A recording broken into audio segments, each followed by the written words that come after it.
everybody. And who is watching later? Because I know people do tune in later. Um, May is almost done. I can't believe it. It's been quite the month for many of us, good and bad, and sometimes ugly, but it is all good. Anyway, I am looking so forward to our discussion today because we are covering this book, Follow Your Heart to Discover Your Life Purpose. And amazing, amazing. I reread it because I received this, I think, when I met you a few years ago, Kelly. And I reread it again for this book circle. And it's just a beautiful, beautiful way of guiding people to really find, you know, wellness and health and relationships. So we're going to cover a lot about that. But I do want to do an official introduction. And let me just find, oh my gosh. So we'll talk a little bit about how we met later, but I just love how people come into our lives. And, this book, Follow Your Heart to Discover Your Life Purpose, I think so many of us at some point in our life, and maybe more than once, are looking for, what is our life meant to be? Is it bigger, or is it fine to just be here in the moment? What's the right path? So I'd like to introduce officially Kelly MacLellan, who is an author of this book and also another book, Chloe and the Butterflies, I believe is the title, and we can talk about that later. And also the founder of Embrace Your Life Coaching, as well as working in a full-time role, helping people with rehabilitation. And I believe a new program on grief, which I also want to talk to you about. So there's tons we can talk about today, including what's in the book and just, having your own experiences of challenge and struggle, through miscarriage, infertility, which I had, a divorce.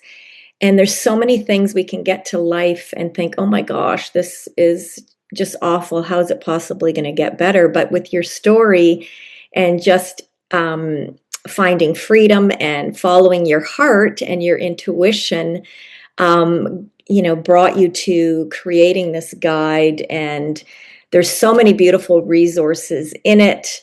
I could say so much more about your background, your stories that you share, some of your life coaching is just a gift to the world. And I'm so glad we came along. As you know, my passion is mentorship, and I'm Helen Patterson, if you're watching this somehow, founder of Life Works Well. And I've also just been opening up to allowing to see what comes. And I'm realizing when I started Life Works Well, and it was really about work-life harmony, and you talk about that, and I got away from that, going back to traditional HR.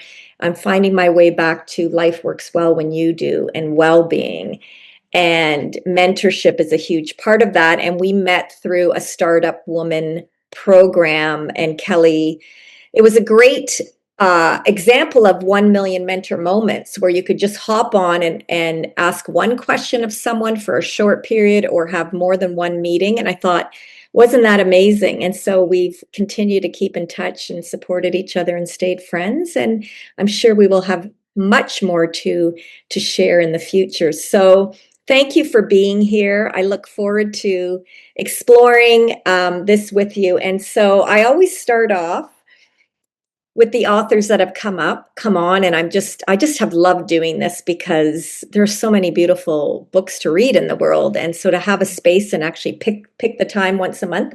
And so tell me, Kelly, I want to know, and for those who will watch later, what brought you to, I know your story because I read it, but what brought you to deciding to write the book itself, and tell us a little bit about what that experience was like for you. Well, first of all, thank you so much for having me. I'm just so grateful for you and the way that you carry yourself, and that how you bring people together, Helen. Like, it's so authentic, and Mm, so I'm just grateful to connect with you. thank you. and we share that heart-centered theme. So I think it's kind of, we were like destined. So I appreciate that. So I've been working, my goodness, when I started thinking about how to prepare for this, I realized one of the core learnings that I had gratefully when I was just starting out in 1997. So my goodness, 30 years ago, I got this training, and it was called Reality Therapy Choice Theory by William Glasser. And he was a psychiatrist out of the States. And he had this amazing theory.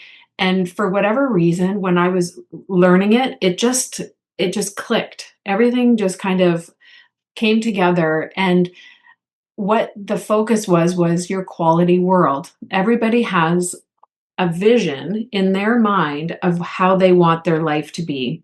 And when people have their vision of what they want to create in their lives, they also intuitively know the kind of things that need to happen for them in order to create it. But society, all of the pressures, everything kind of pulls us away from this natural vision that we have for our lives. And then there's competed, there's friction in what's happening with your reality and what you want to create within your quality world.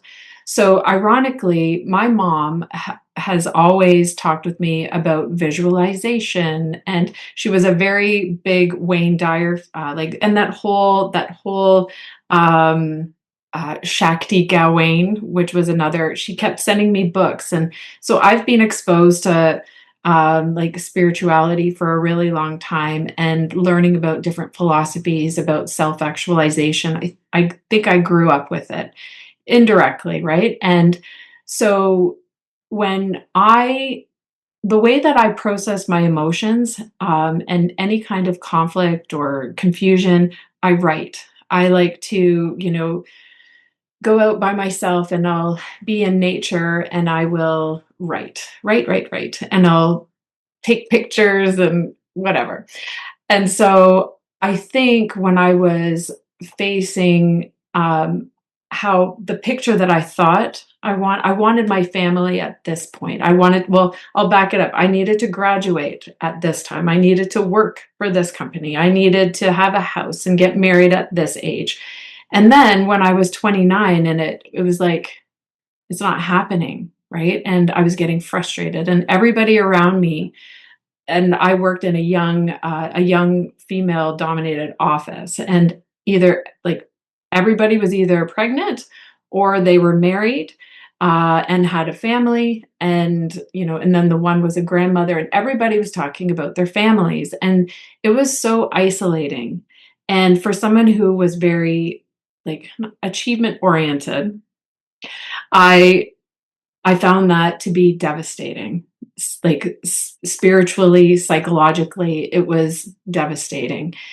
And that's all kind of like highlighted in the book. And so during the day in my job, I'm helping people overcome their obstacles with their health, and helping them find meaningful work, while concurrently I'm also trying to find my own meaning in my life, because the role that I wanted to be as mother was just not happening. And you know so as my life started to change, and I had to face the reality that, do you want to do you want to live? Do you want to live? Because I didn't want to get divorced, and because of the shame. And so it felt like I couldn't leave, but I didn't want to stay, but I didn't know how to get out. And then I answered that question and I said, "No, I want to live." And because I answered that question from a completely deep place in my heart, um, it was clear what I had to do. And because the outside messaging to me was shame and work harder and all of these different things, I really had to listen to myself because that was the only thing I could trust. So I really had to develop my ability to feel my heart, which I did a lot of dancing when I was home by myself. I was dancing, I was doing yoga, I was doing a lot of breath work. I was doing a lot of things that I needed to do to connect with myself because everyone was saying, "Are you like, what are you doing? You're dismantling your life." And so, and then I started writing and writing and writing. And when I got to Dominican Republic for my volunteer position, um, I met all of these children that I was there to teach English, but really they gave me so much love, and that filled my heart. And then I decided to stay. I met my now husband, and we have a family, and things really did shift. So, and that's so when I came back to Canada 2 years later, I published the book. I came back in 2009 and published it in 2011.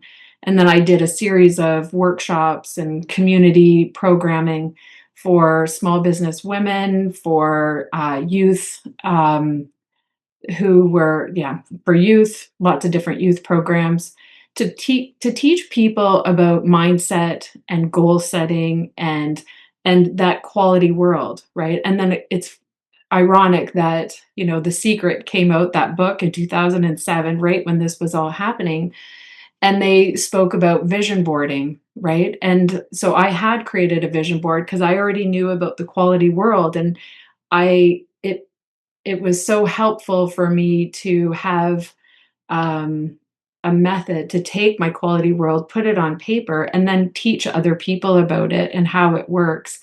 Because in 1997, when we were learning, he said it's you're either moving closer to your quality world or you're moving away from it. My mind was like, okay, that's so simple, right? And how do you measure it? You measure it with your heart. Does this feel good? How does this feel? Not always up here. It's this feeling. And how do you know? How do you trust your heart? Well, things are flowing. Things are there's less hesitation. There's movement. Um, and there's this feeling of peace. And so when things get murky, with the things that you want to happen, that should be happening, um, that is what distracts you from actually feeling your way through to the next step. Because you don't need to. If someone said, Kelly, you're going to sell your very large house and make all of these big choices, I would have panicked and said, no, I'm not going anywhere. That's way too much. All I needed to do was, I want to live. I don't want to live like that anymore. I want to live like this. And this is what I need to do to then take the next step. And that's how it happened. Long Wow. answer. No, that's beautiful. I love hearing because there are a few things I hadn't heard before, so that was lovely. It's just so interesting to me, because it seemed once you let go, and Emmeline and I talk about this a lot, about trusting and surrendering, and just you didn't even know what was going to happen other than that the decisions in front of you, and then who knows, right? You thought you were going to go for a couple months and you stayed for 2 years, and then those children. It just reminded me, Kelly. So thank you for sharing that, because I was just on a call with a woman who's had quite a difficult life and always thought she wanted the family and children, and then had cancer, and then had to later remove her ovaries and other, um, uh, things that would prevent her from ever getting pregnant and things. And so she's like, but I still feel like there's children. There's something still there. And we had this whole discussion about it's intuition, but it's following your heart. Like something is there that you need to listen to. And it could, and she was thinking out loud, and she was talking, well, maybe it's a hobby farm where kids come, and or something in the community. So it's just, you just don't know. And I think, I just love what you shared too about the visioning, because, I'm a big fan of vision boards. The creativity, which is going to be our theme in June. But it's sort of interesting to me because there's what you talked a lot, what you just mentioned a lot was really more the feeling and how you want to feel. Not, and you can have dreams or visions, but there are a lot of times it's things, not necessarily like why is it behind this? What makes me feel great about it? For me, like having this beautiful place on the water. It's the water, it's the nature, it's the quieter Yeah. life that is really the feeling behind it. And so there's a lot in there. And I think your work, honestly, you still need to keep getting out and doing these workshops. Like I think about what a blessing for you to be able to do this in your like early 30s to come to this. And same Yeah. thing with Emmeline, who's here, who discovered sort of uh, things about the reality of life in our Yeah. human form at Yeah. a very young age. And for me, it came quite later. But when I look back, there are times that if I just allowed, it was all it was all wonderful. When I Yeah. was like pushing, like same thing, all my friends were getting married in their mid to late 20s Yeah. and having kids, and I was like, I don't even know if I want that. Do I want that because someone's telling me I want that, or what do I really want? And so it was sort of um, to sort of try to step away to feel into like what is meant for me versus what everybody else is saying or what society says. So I love that you shared that. So I wanted to ask you, I have a couple of things that I marked that I wanted to ask about. And one of them, oh, you had talked about, well, first of all, I love the quote, happiness is when what you think, what you say, and what you do are in harmony. Mhm. Mahatma Gandhi. Mhm. But there was one activity in here where you encouraged people to kind of look at their current behaviors and the environment, and whether that's aligned to your ideal picture. And so again, there's lots for anyone who's going to read the book later and who's watching this. And I will be doing a summary of it as well. I thought this was a good exercise to sort of look at um, behaviors. And I thought maybe can you share a little bit about what you were intending with that activity, some other tips about it. I know it's in the book, but I just thought maybe you could expand a little bit about that because I think we often don't really look at that, how we're acting, so to speak. Yeah. Yeah. Um, I've heard when I would do a lot of the vision boarding workshops, I there would be a section of people that would say, "Oh, this doesn't work for me. This doesn't work. This doesn't work." And so when I think about behaviors, um, I think about that. I think that the things that we want, we have to be honest with ourselves about what are the behaviors that are contributing to the repeated pattern. And that requires sometimes self awareness. You have to obviously maybe do a little bit of counseling or partner up with somebody, ask some real questions. The famous, you keep doing the same thing, you're going to get the same result, right? Like, um, understanding, okay, well, am I the person that fits into that picture, right? First of all, do I really want whatever is in this picture? Who's telling me that I want this in this picture? Is this picture really my own? Is this meant for me? Is this really something I that brings me joy? And again, how do I know if this brings me joy? Because your heart really tell you, right? And if you are someone who has lots of things that bring them joy, just focus on 5 things, right? And so if your picture is it's too confusing, just try to pare it down and then play a video. Like imagine yourself actually being in the picture. And how does that feel to live that life? How does it feel to, whether or not you're waking up and you're facing the ocean? Does that make you happy? Because if one beach house to you might look very different to someone else. So try to immerse yourself into that picture and then feel yourself there and then say, okay, well, how am I behaving today? What's the discrepancy? What's the gap? And what can I do to get me closer to that picture? Right? And then when you're out and maybe you're talking to your neighbor and you're like, "Oh, I feel friendly. I feel happy today." Oh, does that behavior match your picture? Well, then maybe you need to slow down and do more of that, right? Is it if you're organizing and you're cleaning and then you kick your feet up and you call your friend, is that a good feeling?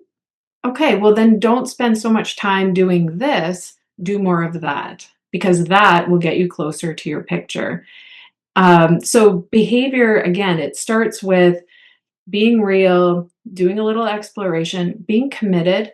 One of the things that I learned in my thanatology studies at King's College at Western was the importance of personal devotion.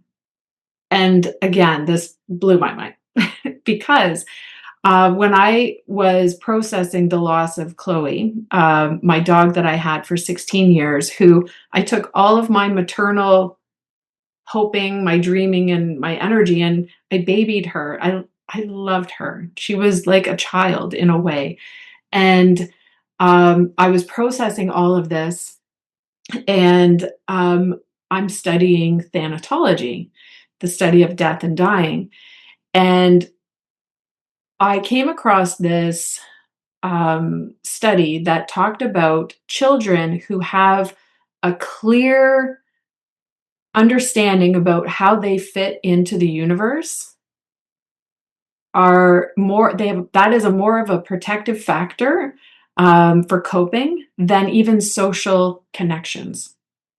So if they have a well-formed way to practice their spirituality and see themselves as part of the universe, as part of something bigger, they will heal better. They're more resilient.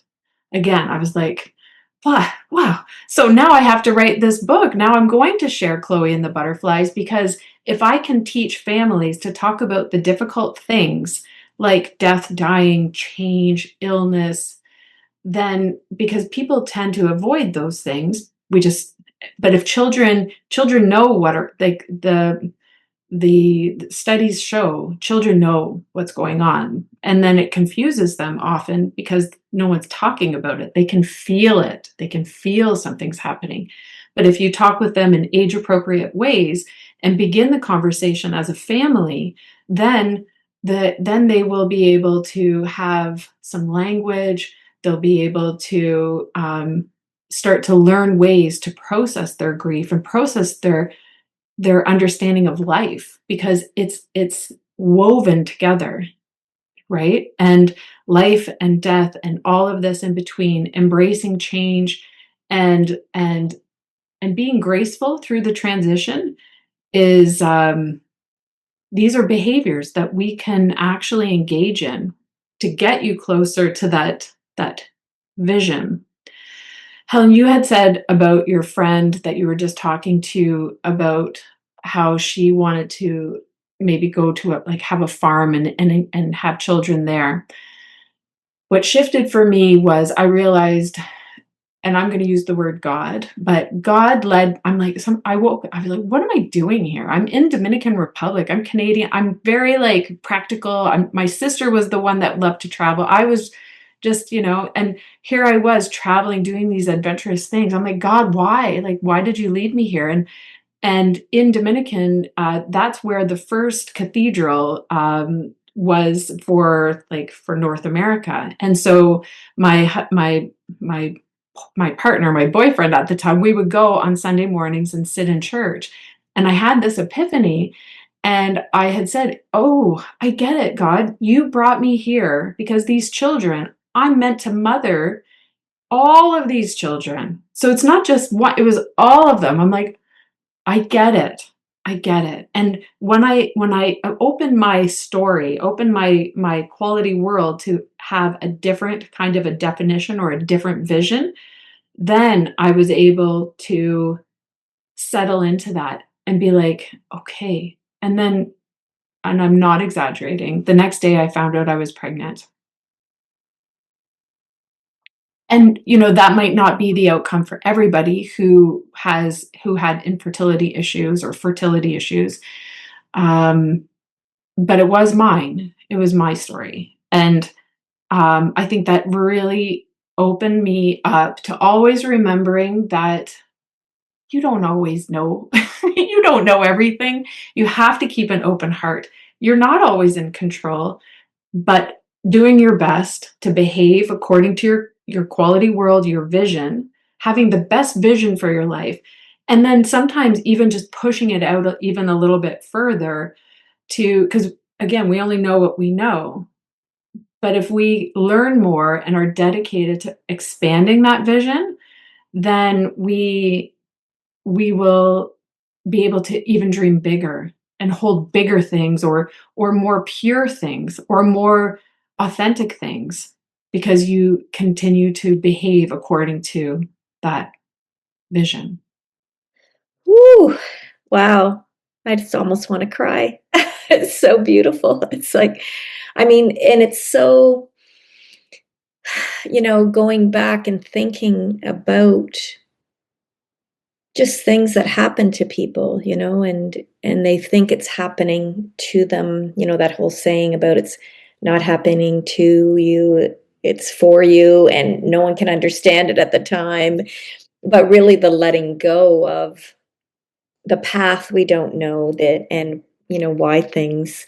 I just wanted to share a little bit about Yeah. the whole fertility, because how many times have we heard that, where someone is just trying so hard and forcing it. And I mean, I went through it after I had Katie, and I was about to go for a fertility specialist appointment, but I found out I was pregnant. And then but I always thought I'd have another once I decided, and this is what the vision was, right? And then it was like 7 years before I had Cullen. And I mean, it is something I will share at some point in it, and maybe in some writing or something more. But that 7 years it was like a loss constant. Yeah. And I was just like, what is going, like, because I really wanted it at that time.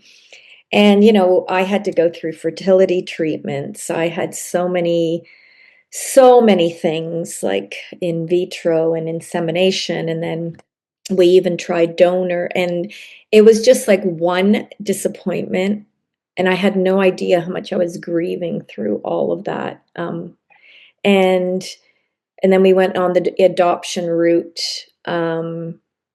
And we were matched for a private adoption and ready. It was around Christmas time, and we were all ready to go to the hospital and had all the things ready. And it often happens, the birth mother decided to keep the child, which is fantastic. She had family support, and it's really a beautiful blessing. And but when you're the other side, you're thinking, Yeah. what the heck? I've just been through all this. And I mean, I now looking back, I realize like how broken, I would say. I can call myself that now. Yeah. Yeah. Um, and it was finally just, again, we decided, oh, let's just let go. There were just so many things, and we have beautiful Katie, and I felt bad in a way, again, the guilt, like, was I paying attention to her? And anyway, there was Yeah. just so Yeah. much, No. but this letting go, and I then I found out I was pregnant with Cullen, and it was just like, oh my gosh, like, first of all, I think I'm almost in menopause. It's like, so I heard about this premenopausal surge, and I literally can joke and laugh now and say he was my last good egg, and that's saying, and I love that. And I can look, but what a blessing. I was like, but why? Why did I have to go through all that? But it just makes, it made me probably a better mother. I don't know, right? It was just, there was so much that can happen with it. And the journey is what the journey is. But I've heard a few times, and even recently, there was a woman who, the same thing, was having, treatments, and finally just said, I give up. It's very expensive too, right? So, and then I just found out she's pregnant. I'm like, what? This is such a miracle. And I mean, a beautiful, beautiful woman, um, from Iran. And so she had gone back there, and like we were worried, like, is it safe to go back? And it didn't work anyway. But it's just like there's all these life lessons, right? And I know, as much as we say, like, think positive, it's hard when you're in it. However, I think there's something about that. If you keep thinking everything is not going to work out, you're going to get, you're not going to find the parking spot. You're not going to, you're going to have aches and pains. You're going, so that mindset that you mentioned, and just like, again, when you're in it, the thick of it, and grief. I mean, I just had a very sad, situation, losing my sister at the beginning of this month. And it's just shocking, right? And you're like, how do you move through these Mhm, periods? So, I mean, you've had a lot of grief, and you've had a lot of loss too. And I know now you're doing more work. So I'd mhm. love for you to, like, if you don't mind sharing. Sorry, I was rambling now too, but No, no, no. No, I I love wondered it. if you, have some advice for anyone that's watching this later, like how to move through the grief. I mean, you're trained, obviously, and you do a lot of counseling and grief, and you have a workshop. I'd love to know a little bit more about that, and Mhm, sharing just like how to help people navigate these mhm, tough moments in life, mhm. Well, I think what you had said, it's not always about being positive, right? Like,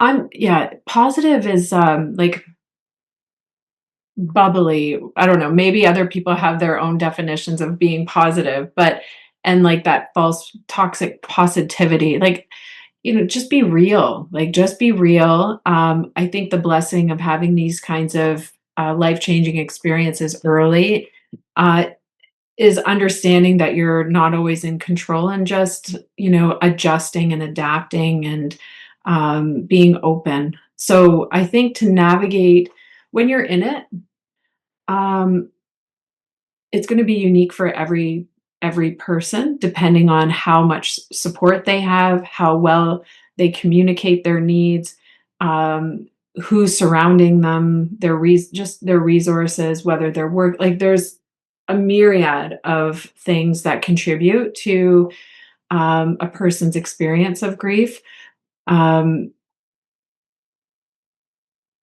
a lot, a lot. And so, the way that I have I think it's just really important for somebody who is grieving to maybe even have the self-awareness to say, "Hey, I think I might be experiencing some grief." And I'm glad that mainstream is talking about it a lot more. I think the pandemic, that is one of the blessings of the pandemic, is that it was unavoidable to, um, because it was universal.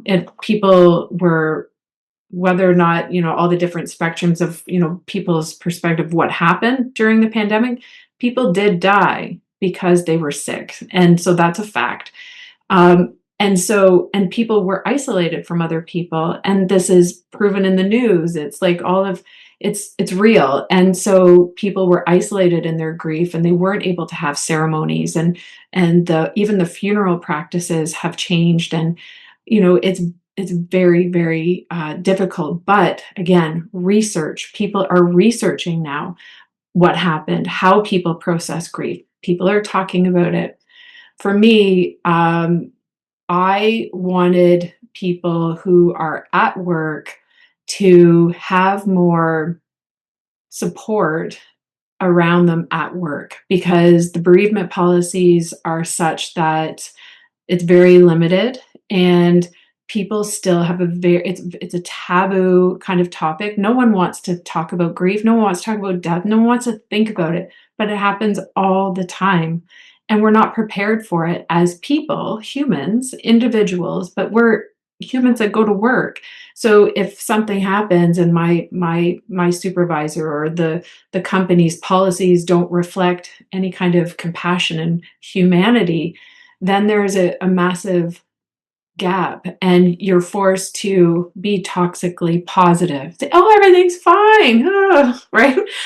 Or crying at your desk, or, or just being at work and just zoning out. And all of these things are things that if we just talked about it, if people had a way to help themselves while they're at work, because not everybody, again, because their response is going to be unique, not everyone wants to be at home while they're grieving, because maybe at home there's a lot of other things happening, and at work they're actually being able to use a different part of their mind, have some of their performance feel validated, and they can build, whatever.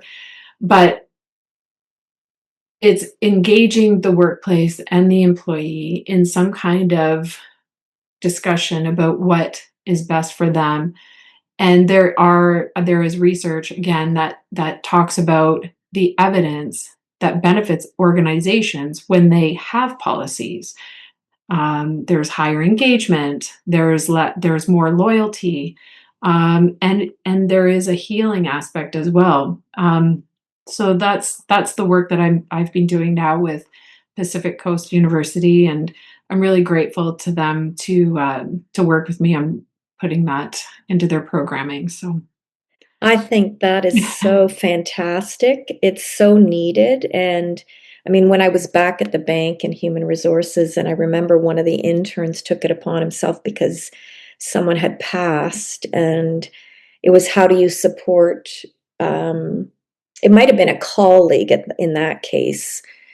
And now it is a lot more standard to have grief counselors come in if the company has good benefits, right? It just depends. Or, having the employee assistance and family program available. yeah. I was just thinking about my nieces and nephew recently with this situation, and they're trying to deal with the shock because she's quite young, and then going back to work after 3 days of bereavement leave. It's just like, it's just ridiculous because, there's going to be so much, and it's a lot to deal with, right? Just even though the arrangements, and then I just find it, having gone through it quite a few times myself. And I was thinking about it when my dad passed. I was their age, the younger ones, and I had ended up having to take control and plan everything, not knowing what I was doing, but having to, because it was just everybody else was distraught. I was like, someone has to do.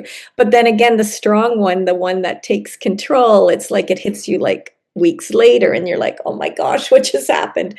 And so I think this work is really, really, really so important in every aspect. There are just so many levels, so working that and bringing that to, if you can bring that workshops to more organizations and just help people, that I see that next for you.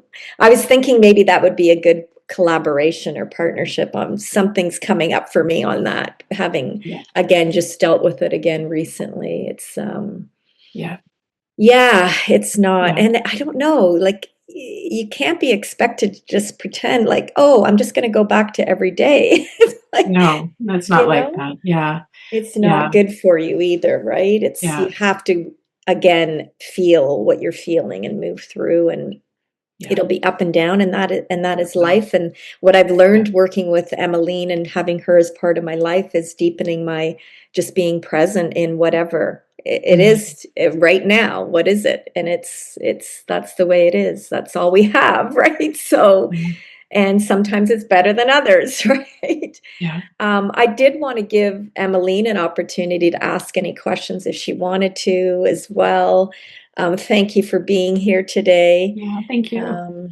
Yeah, I know that, I mean, you're just filled with so much wisdom as well. So, um, if you I had a mean, question or yeah, comment. I know, just an observation, but sometimes you recognize that you speak the same language than someone else. And so I recognize your language. I recognize where it comes from a deep state of realization and connection with something deeper. And that it's the expression of a sort of deep seated state of being. So I really appreciate that. I would love to. Um, I have this conversation with people quite often, I would love to hear you just expand on it if you're keen to, but the role of intuition and how easy it is to confuse intuition with social conditioning. Um, I think it's people often think something is the result of a deep intuitive movement when actually it's just the subconscious mind that hasn't healed certain karmic knots within and is just reacting to old patterns and conditionings. And so how do you see the practice of getting in touch with this deep inner impersonal and more powerful voice that is intuition, and learning as a practice to listen to that as the act of surrender itself, and allowing intuition to be the sort of steering wheel to decision making in your life? Yeah. Mhm. That's beautiful. That's beautiful, and I feel that. Um, a couple things came to mind when you were talking about that. There was a collective experience I had one time at a yoga retreat, and the yoga she was great. There was music, and she had her microphone, and everybody was in um, child's pose, and she said, "Put down whatever is not yours, and it's not yours to carry." And there was this collective sobbing thing that was happening.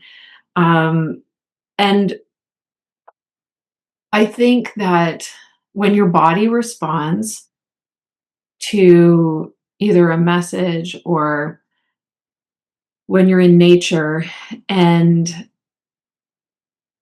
you can feel that you're a part of something bigger. And I think that everybody has a different way, because not everybody's at different levels depending on their experience for self-awareness. So I think it's a dedication to self-awareness and learning how your body reacts in different scenarios, and learning the strategy of like body scans, learning these tools to measure your body's response to the environment. Because I think, again, like a lot of research is like we make what 60,000 thoughts a day, and and a lot of it is automatic. But if your life doesn't change and it continues around this, and then maybe you can maybe influence 5% of your thoughts and learn some of these things, so you have more agency in changing your thoughts a little bit at a time, right? So engaging in personal devotion is really, really important to committing to change, to embracing change in your life. Because if change happens to you, you're going to react, and the conditioning of how you cope is going to come in, right? Because that's your automatic response. Whereas when you take advantage of the quiet in between moments to learn resilience and learn how to build up your capacity to handle change and to handle adversity, then your body will react differently because you're not responding automatically. I don't know. Does that answer that? Yeah. Yeah. Yeah, Yeah, it does. Yeah. It's so abstract, No, it yeah, does. but it's like it's something you have to learn, and yeah. I think it is personal devotion to your Mm. spiritual practice.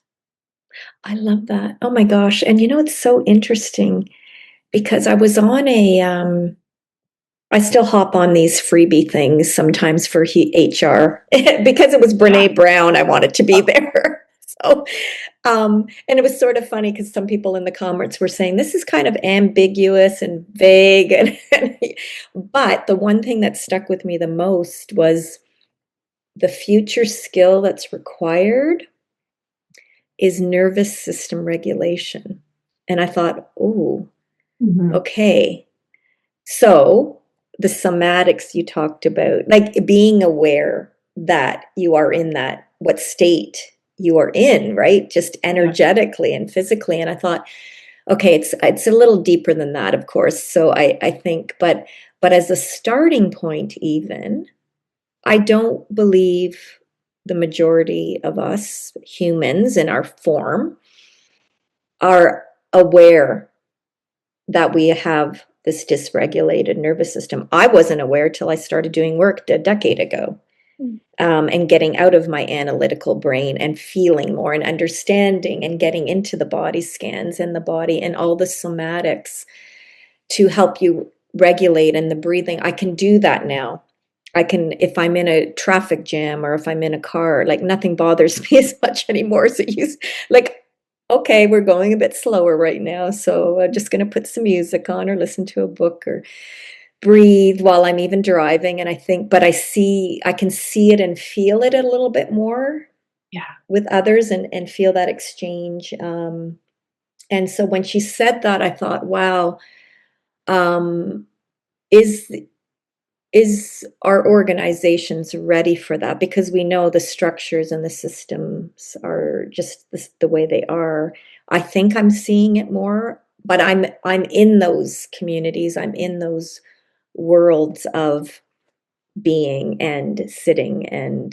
and awareness, and breaking. I would say breaking, unraveling. It's a nice softer word for Yeah. those patterns. But so I think the work is, and that's what it is, and Emmeline's work with her mindfulness teaching and meditation and just stillness and being that she's now putting out in the world. And we're going to be doing that at LifeWorks Well once a month. We're going to host, we're Oh, going to experiment a I bit. saw that. I We'd saw that. love you to I'll come to join. that for sure. That's amazing. I'm Yeah, putting it and together now. but I think also it's all linked to all of this, because we're walking around. I'll speak for myself, but I was walking around unaware, and I didn't have the self, what did you call it? Sorry. Just Um, awareness, yeah, but even just working on the spiritual side, but really, personal devotion. I've never heard it called that, personal devotion, in that way. I Mhm. probably have, but right, it just, this resonated with me, is that, and that whole, it links to life works well when you do too. If you are not taking care of yourself, if you're not coming into that being and Yeah. recognizing these signals, then Yeah. you can't be of service to others No. either, I think. So it's very much connected to that. And I Yeah. think, I see it in other people. I can feel it, the the stress and the contagion of it, Yeah. and that's where you're like, okay, what's my role here? Because it is impacting me a little bit, but how do I maybe help sit with that person to help them navigate it a bit? And then I think that's just finding those gifts, and that's why this book, I'm going to hold it up again, of following your heart, because often I don't think the majority of people do. I even see it in my kids and their friends, and like they think the path is this, Yeah. right? The Yeah. path is get the credentials, Yeah.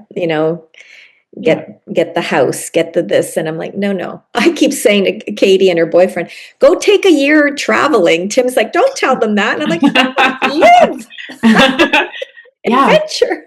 Yeah. whatever your path is, but like to Yeah. learn to listen. So this, I think Yeah. that these practical activities that you have, and even on this little card that came with the book, and I'll do a little post about that because I think this is a really good activity of like rating your level of contentment, and then what are some of the questions to answer. And I think, yeah, if you ever do a vision board workshop, let me know too. And I'd love to learn more about all of the other things you're doing. So I can't believe, see, we didn't think we'd have time I to know. talk, but I we could be know. here for another hour. So I just, yeah, I wanted to give you any final thoughts on what you would love for people who actually are reading this book, or Chloe and the Butterflies, which I think I will make sure I gave it to my nieces for their kids, and I might remind them this is a beautiful time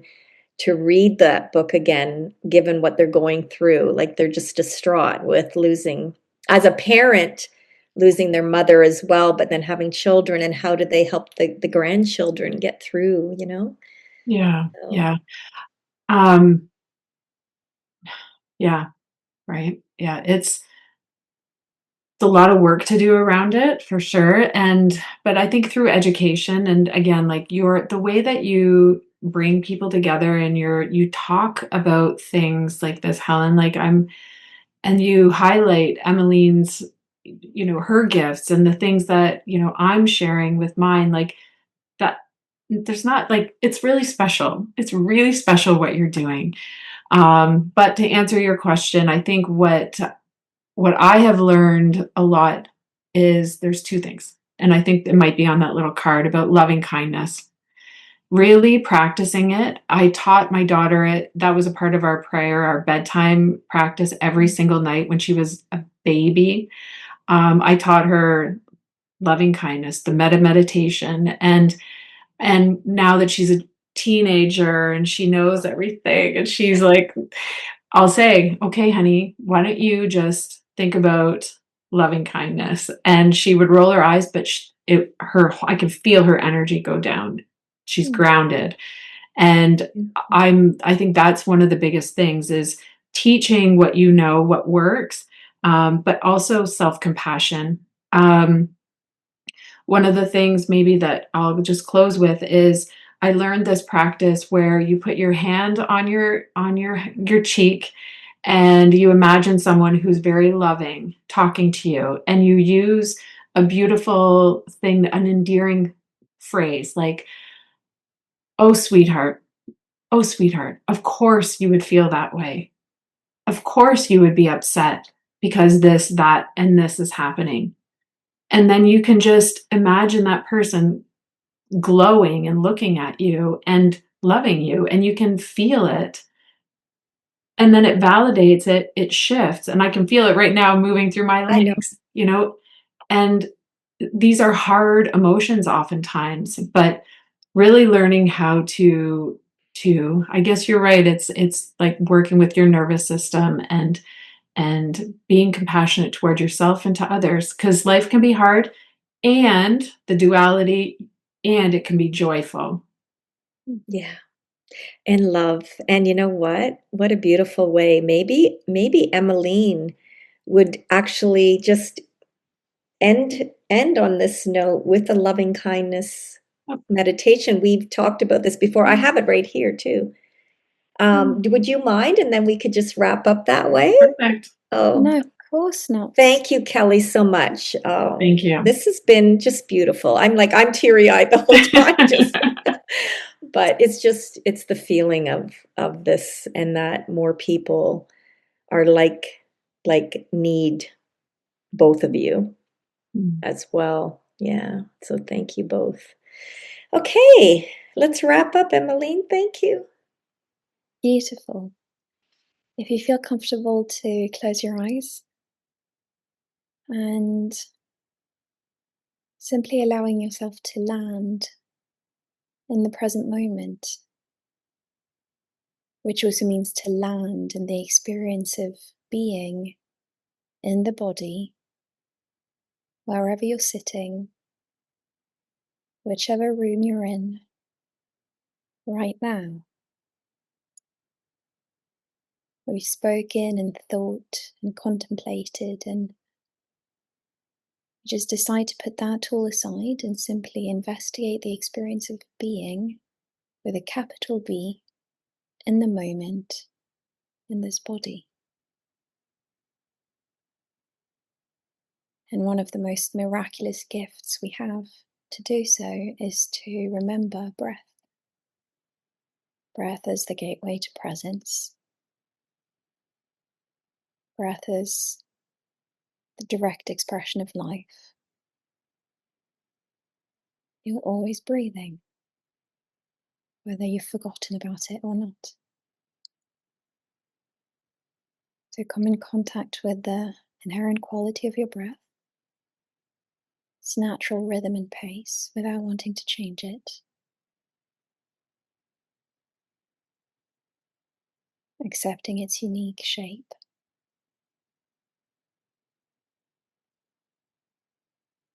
And feeling the breath permeating all of the body,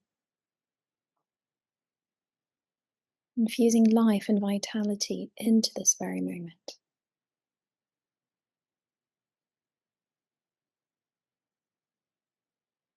Just being with breath.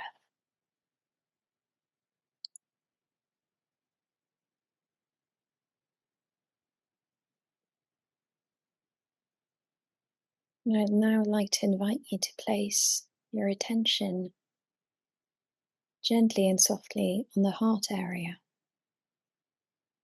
almost breathing from the heart, allowing the heart to become the anchor of breath as well.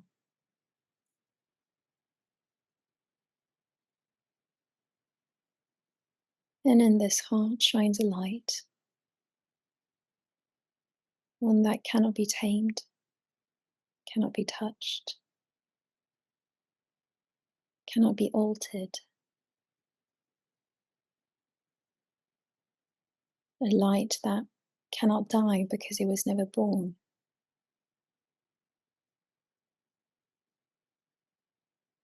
The light of the absolute life force that we are.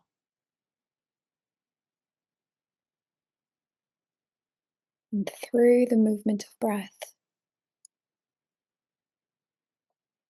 and through the gift of metta, loving kindness, allowing yourself to visualize this light expanding, glowing into the heart area,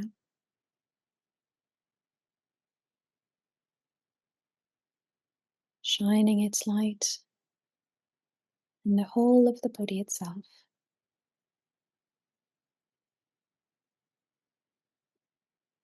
Gradually moving beyond the body. And we'll simply go through some metta phrases. And you may just want to keep your attention on this light, infinitely expanding, taking it as far as you can.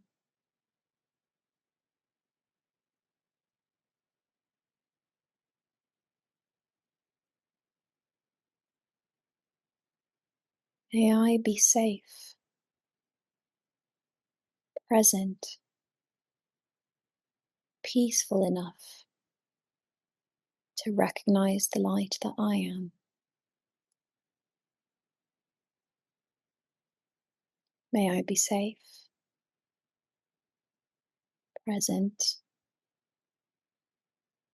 and peaceful enough to recognize the light that I am.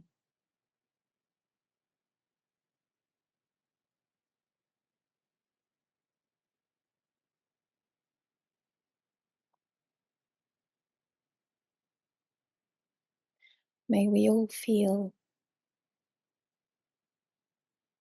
the infinite rippling effect of that light, of that love, and of that life, lived in alignment with all things.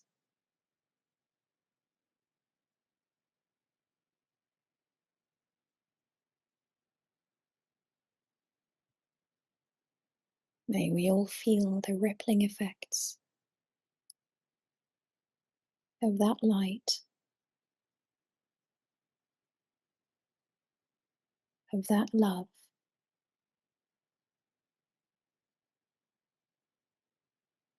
and that life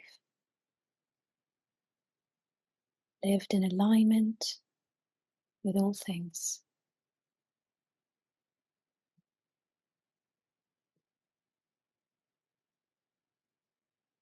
Continuously observing that light expanding from the body onwards, casting its love infinitely around us, spreading like a love stain all around the world.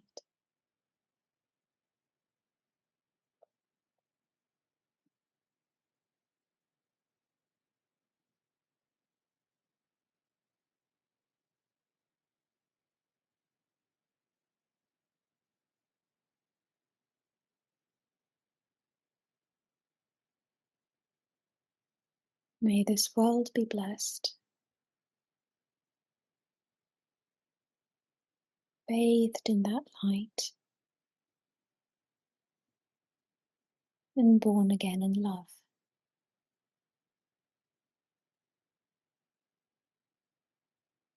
May that world be blessed, bathed in light, and born again in love.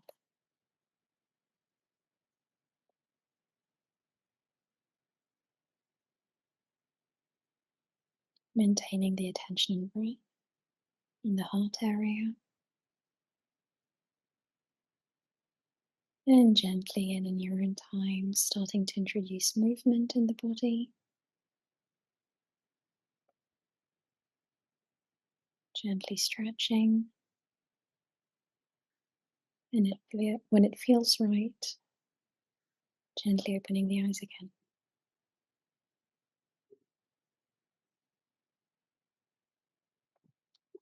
Thank you. So beautiful.